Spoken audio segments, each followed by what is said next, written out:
All right, I've been warned by the shaky video police that I've been shaky, and I'm so sorry. Um, I get excited. I'm excited right now. I have the harness wired much as I have before, but this time I'm going through a prototype board that is designed for testing.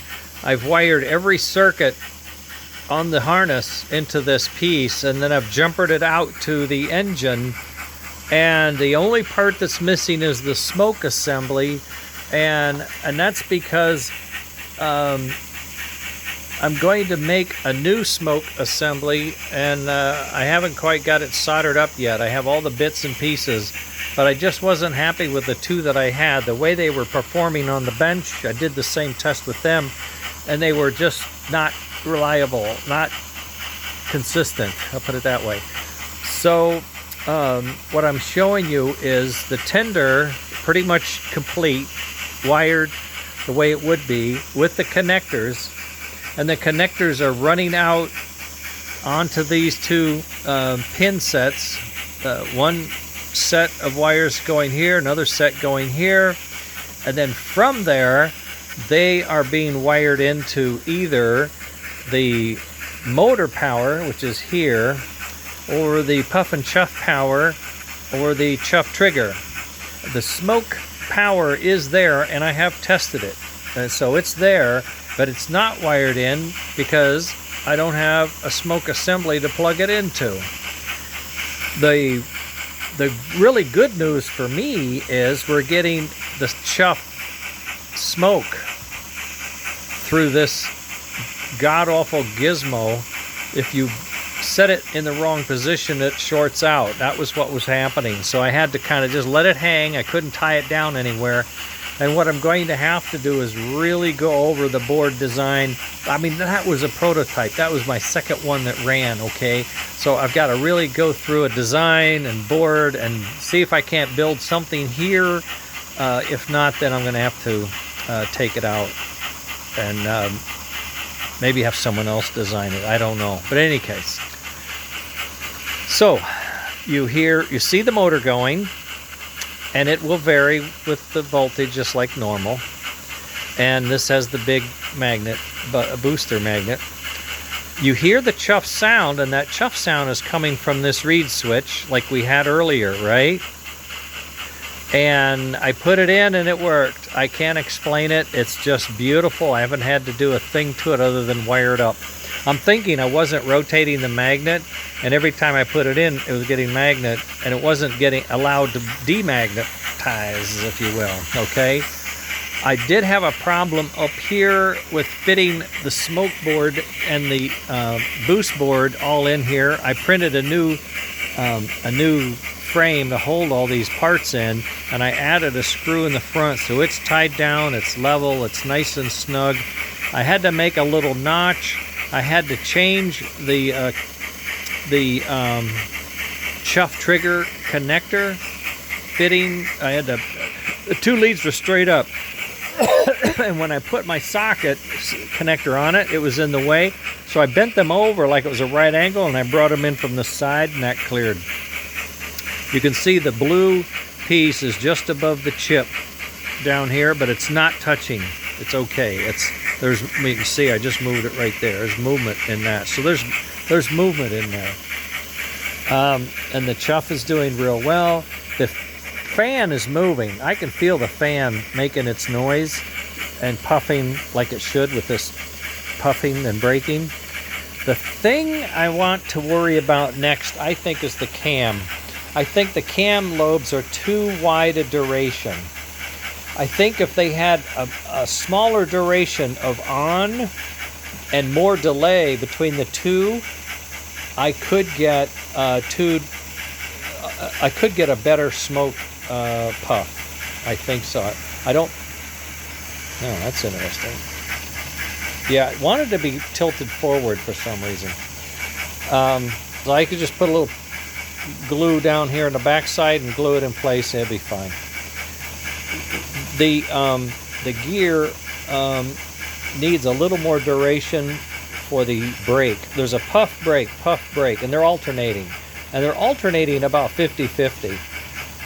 What I think I need to do, the puff is pretty strong. I get a great puff, and it continues as we go into brake. It kind of keeps going.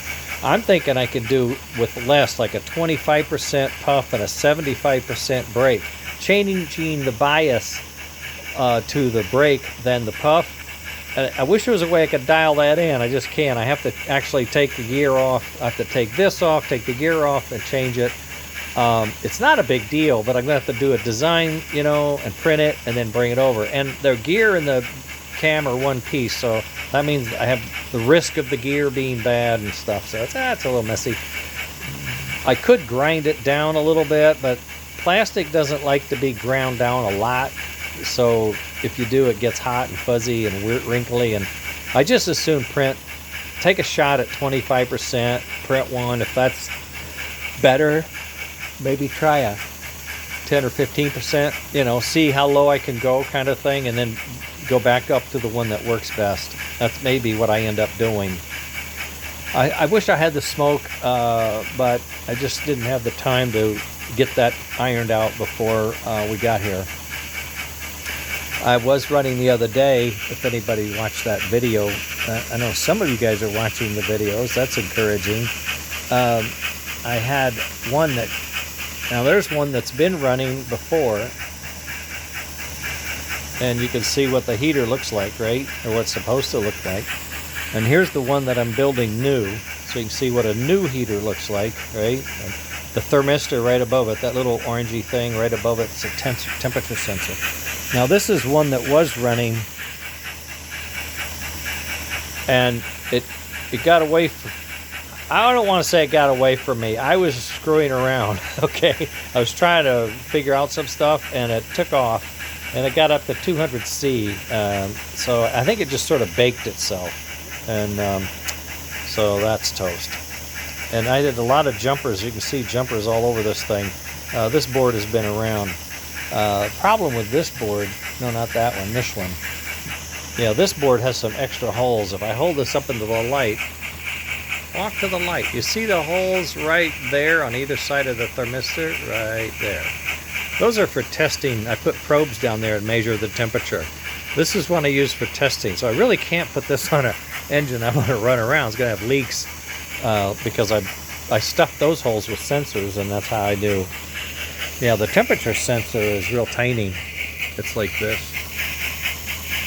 So it would just go in that hole, and I could measure the temperature while it was running. That was pretty cool, especially on the rolling road. Rolling roads are great.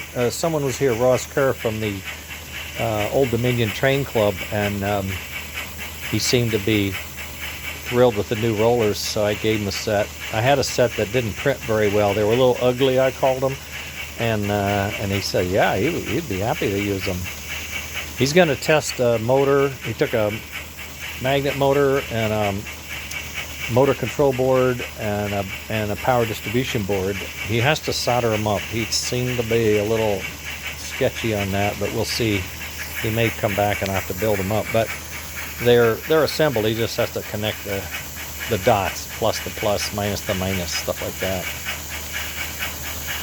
Okay, so I haven't fitted the tender body yet after I got all this done, but I'm thinking without the blob sitting up here and with this thing now level, it should fit nicer. It did before, right? So it should now, unless this blue thing is sticking out a little too much on the side. I don't know. Smaller speaker should help, right? And the speaker's not too bad. You can hear it. And it's working, and I can feel the air coming up. It's puffing. We can see the voltage. It's cycling. It never goes to zero because the brake cycle is so short. It takes so long for the voltage to decay. If I slow it way down, it works. You see it a little better. Maybe.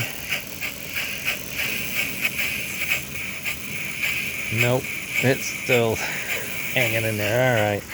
Anyway, I'm happy with where I'm at.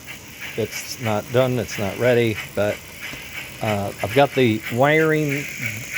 Now I have the design of the connections ready to finish the connector to the engine and test it right here, just like I'm doing. I'll just replace one at a time and make sure it works.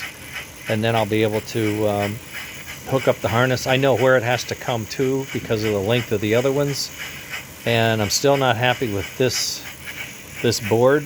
I did order a fireman with a shovel, and another one just standing with a hand up like he's turning knobs or something, because this is an oil burner, so the fireman's not going to be doing that. I'll see if I can get a left seat driver, and that we have two skinny engineers. And then I guess that's it. Fix that. Oh, fix the wheel. Yeah, I got to fix the wheel. So the wheel, redesign this, and test fit and finish the smoke, and then do all the wiring. 8 solder joints. Cut the wire, strip it, solder it, assemble it, and you got it. So that is not a big deal, but getting it right is critical. It's like building a spaceship. You don't want to mess up one of the nozzles that you need to steer the... Okay. Enough of that. All right, gang. I'm feeling pretty good. Let's do a test. Let's see when we run out of chuff sound.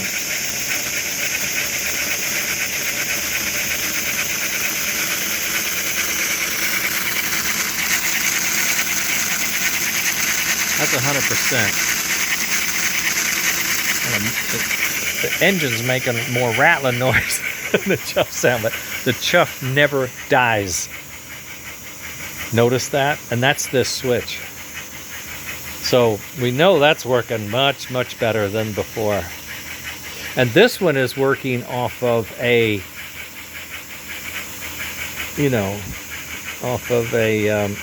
limit switch. So this may be problematic on the bouncing, but I need the switch to pass current when it's off. This one is just open close. This one is switching power between 2 points, and I have to do that for the puff trigger. Okay, that's it. That's where I'm at. That's what we're doing. We're wiring it up. It's getting close. I've tested everything. I know what it is. I know what it isn't. I know what the power is. I know what the voltages are. I know what the colors mean. I know positive and negative. And now I got to take this. That's not my first. I drew it 3 times. That's the 3rd time, and it's only 8 points, right? Don't ask. And we'll get her done. We'll get her done. Hang in there. Thanks for watching. Share this site if you have friends in trains. I want to try to build up a little more, and then I'll be able to build more parts and get some more parts to experiment. And I am going to be building royal blue conversions and kits. It'll be this. Most of this stuff with the grinding of the slot for the chassis. So it's not going to be inexpensive, but it's going to be very reasonable for what you get. Okay. All right. Thanks for watching. Talk to you later, and I hope my stillness was appropriate and is appreciated. I tried very hard. It's not easy. Okay, later, gang.